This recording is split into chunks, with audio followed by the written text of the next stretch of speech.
Ya oke, halo shalom semuanya. Kembali lagi bersama saya Mr. Bagas. Kita akan melanjutkan pembahasan kita di bab 2 ini, pendidikan agama Kristen. Ya, sebelumnya saya mengucapkan terima kasih atas anak-anak yang telah mengikuti penilaian harian secara lisan dan hasilnya sangat amat memuaskan. Semuanya aktif, semuanya bagus, dan semuanya pun ya luar biasa, tetap dipertahankan dan bahkan kalau bisa ditingkatkan lagi. Dan oke, singkat saja kita akan memasuki bab 2. Di sini perikopnya mengenal gerejaku. Sebelumnya di bab 1 kalian sudah mengenal bagaimana, kita lihat lagi ya di bab 1 ini. Ya. Nih. Nah, gereja sebagai umat Allah yang baru. Jadi kalian mengenal konsep awal mula gereja. Lalu yang kedua, sekarang bab 2 kalian mengenal bagaimana konsep gerejaku. Gerejaku itu adalah gereja yang sesungguhnya, gereja yang sejati. Seperti itu. Gerejaku. Nah, itu adalah gereja kepunyaan kita semua, sama-sama gitu, sama-sama satu tubuh, sama-sama satu Kristus, seperti itu. Nah, sebelum kita melanjutkan lebih jauh, yuk, siapa yang belum siap-siap dulu. Yang baru bangun siap-siap tuh, kelihatan tuh ada yang baru bangun kayaknya tuh. Yang belum minum dulu, yang belum sarapan silakan sarapan dulu. Jika belum, di pause dulu. Jika sudah, silakan dilanjutkan video ini. Ya, oke, sebelum kita melanjutkan, mari kita berdoa. Kita satukan hati kita berdoa.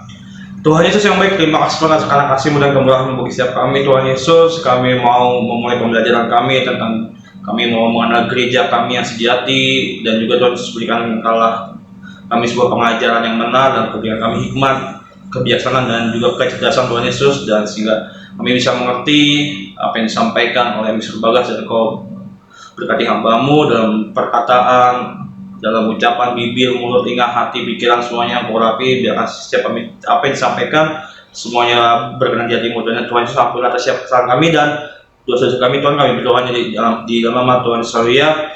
Amin. Oke, nih di bab 2 mengenal gerejaku ini kan ada bahan Alkitabnya di Yohanes 17 ayat 18 sampai 21, Kisah Para Rasul 15 ayat 1, 1 Korintus 1 ayat 10 sampai 13, 1 Korintus 12 ayat 9 sampai 27, dan Yeremia 29 ayat 4 sampai 7. Nah, ini yang favorit saya nih, Yeremia 29 ayat 4 sampai 7. Di ayat 7-nya, usahakanlah kesejahteraan kota di mana kamu aku buang, seperti itu. Jadi, di mana Tuhan tempatkan kita, dimanapun itu kita harus mendoakan tempat itu. Contohnya kita kita ditempatkan di Cilengsi, kita harus berdoa untuk kesejahteraan Cilengsi.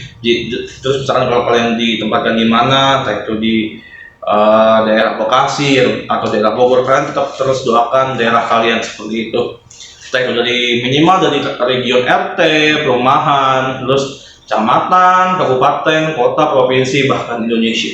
Nah, di sini kalian pasti sudah membahas dan sudah membacanya. Saya ucapkan terima kasih sudah mengumpulkan tugas, dan di sini ada beberapa pembahasan mengenai antar berbagai jenis gereja. Ini kan kalau kalian lihat ada Kuria Kristen Batak Indonesia, Batak Protestan AKBP, Gereja Metodis, Gereja Protestan Indonesia di bagian barat, Gereja Kalimantan Evangelis, Gereja Kristen Jawa Wetan, dan banyak berbagai semacam hal itu. Dan bahkan di sini disebutkan ada Gereja Katolik Roma, Gereja GBI, banyak hal gitu. Dan di sini kan sudah banyak nih, kalian di halaman 13 kalau kalian lihat satu persatu dan sudah kalian baca, begitu banyak ya berbagai jenis gereja di Indonesia ini. Keren ya ampun, banyak banget gitu.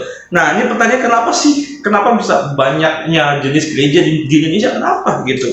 Nah, ini kan ada pertanyaannya di bawahnya di kegiatan 2. Karena ini mungkin gua jadi riset nih, karena setiap gereja mempunyai pewahyuan masing-masing, visi misi yang berbeda setiap hamba-hamba Tuhan masing-masing gitu. Jadi awal mula boleh berbagai perbedaan karena yang membawakan itu hamba-hamba Tuhan itu berbeda-beda pewahyuan visi misi, seperti itu. Tapi mereka tetap satu tubuh Kristus gitu. Jadi kalian jangan memandang perbedaan itu sebagai sebuah kekurangan, tetapi karena sebuah perbedaan itulah yang menjadi satu kesatuan anggota tubuh Kristus gitu kan. Jadi kalau kalian membaca ayat Alkitabnya yang sudah di Yohanes 17 ayat 18 sampai 21, 1 Korintus 12 ayat 9 sampai 27, ini kalau kalian sudah baca, di sini benar-benar tertulis sangat amat jelas, masing-masing anggota itu berbeda-beda fungsi dan juga tujuan, tangan, kaki, kepala, semuanya itu. Dan itu pun tidak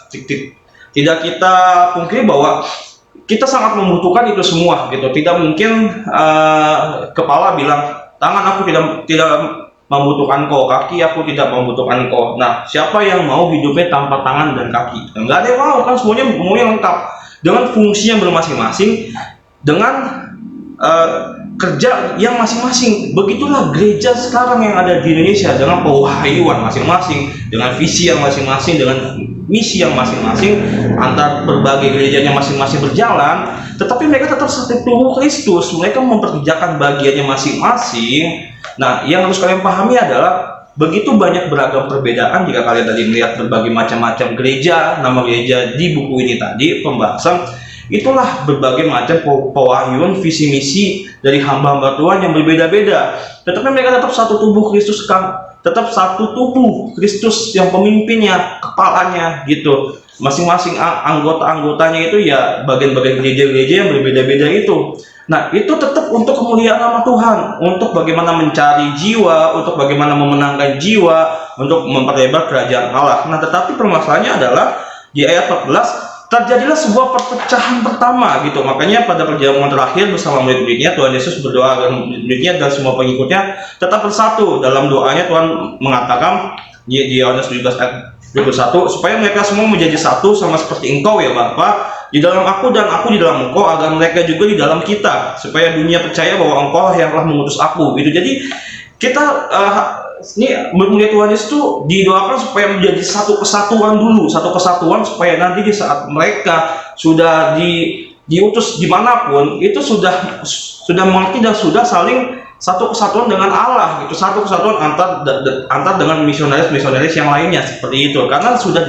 disatukan oleh Kristus. Karena di saat mereka sudah melangkah di sana melihat Kristusnya, bukan karena melihat dianya seperti itu.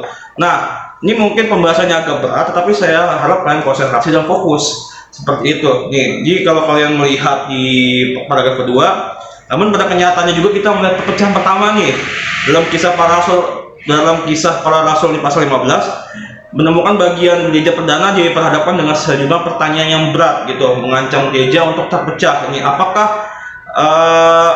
orang-orang bukan Yahudi yang menjadi Kristen harus terlebih dahulu menjadi Yahudi? Nah, ini tandanya dengan harus disunat, adat istiadat. Jika engkau bertobat, engkau percaya akan Kristus, maka engkau harus disunat, karena itu menurut ajaran Yahudi. Itu sudah tidak berlaku lagi. Karena kenapa? Nih, kelompok yang lain yang dipimpin oleh Paulus tidak setuju. Mereka berpendapat bahwa untuk menjadi Kristen, menjadi pengikut Kristus, orang tidak perlu menjadi Yahudi terlebih dahulu gitu. Mereka langsung datang kepada Kristus dan tidak perlu lagi dibebani oleh aturan-aturan Taurat seperti itu. Jadi bebas kita datang sama Tuhan itu tanpa ada aturan-aturan yang harus menghalangi, yang membuat kita semakin jauh sama Tuhan. Enggak. Jadi karena kemudahan itulah Tuhan datang ke dunia ini, karena supaya kita datang kepada Sang Pencipta, datang kepada Tuhan Yesus itu dengan segala kemudahannya. Entah kalian datang jam berapapun, kalian datang dimanapun, kalian bersaat teduh, kalian sedang dimanapun, kalian sedang dakwah, kalian cerita saja sama Tuhan. Itu luar biasa, begitu dekatnya Sang Pencipta dengan ciptaannya seperti itu. Karena itulah pada sekitar tahun 50 Masehi diadakan persidangan di Yerusalem yang dikenal sebagai Konsili Yerusalem atau Konferensi Apostolik. Begini, jadi karena perbedaan itulah akhirnya mereka membuat satu sidang, dan lalu ada kesepakatan, yaitu orang Kristen itu harus, jadi orang Kristen itu tidak lagi dilihat dari adatnya, tetapi dari bagaimana sikap hidupnya, yaitu jadi dia tidak boleh makan makanan yang berhala gitu. Yang kedua, tidak boleh memakan darah. Yang ketiga, tidak boleh memakan daging binatang yang mati dicekik. Dan yang keempat, tidak boleh dosa percabulan seperti itu. Inilah hukum yang sudah ditetapkan pada 50 Masehi, yaitu di Konferensi Apostolik. Nah, ini jadilah yang menjadi dasar ukur mereka untuk melakukan penginjilan, bahwa tidak ada lagi perpecahan, tidak ada lagi pecah belah seperti itulah yang jadikan mereka satu kesatuan seperti itu. Nah, jadi intinya dari permasalahan dan intinya dari pembahasan ini adalah Perpecahan pertama adalah dari istilah kekristenan. Kalau kamu mau jadi Kristen, itu apakah harus ikutin adat Yahudi seperti itu? Tidak. Bahwa kekristenan itu adalah sebuah anugerah, sebuah kasih yang penuh melimpah gitu. Asalkan kau tidak jatuh ke dalam dosa, seperti itu. Jika kau jatuh, kau segera bertobat. Seperti itu. Kekristenan adalah sebuah anugerah luar biasa yang begitu sangat dalam dan cintanya Sang Pencipta pada kita. Jadi kita pun harus cinta sama Tuhan Yesus. Seperti itu. Pembahasan inti pertama adalah perpecahan pertama, kita membahas bagaimana perpecahan itu dari adat istiadat Yahudi. Seperti itu. Dan kita harus mempelajari bahwa perpecahan itu sudah tidak ada lagi. Jadi kalian datang menjadi orang Kristen, tidak harus menjadi orang Yahudi, tidak ada aturan yang lain-lain. Asalkan kau percaya dalam hatimu bahwa kau percaya akan Yesus Kristus. Mari kita berdoa. Tuhan Yesus yang baik, terima kasih Tuhan atas kasih-Mu dan kemurahan-Mu bagi setiap kami Tuhan. Kami mau lebih-lebih cinta akan Kau Tuhan Yesus. Kami percaya bahwa Engkau lah Sang Juru Selamat bagi kami Tuhan Yesus. Kami mengerti bagaimana perpecahan gereja pertama, yaitu dari adat istiadat. Maka Tuhan Yesus, kami mau mengerti bahwa untuk datang kepadamu tidak ada aturan Tuhan Yesus, tidak ada adat-adat yang harus kami jalankan Tuhan Yesus, karena begitu dalamnya Engkau mengasihi kami, maka kami pun mengasihi Engkau Tuhan Yesus. Ampuni atas setiap kesalahan kami dan dosa kami Tuhan. Engkau berkati Murid dan Bi dan juga keluarganya, Engkau berkati sekolah dan Bi dan juga guru-gurunya. Kami berdoanya di dalam nama Tuhan Yesus. Amin. Oke, cukup sekian. Terima kasih. Tuhan Yesus memberkati.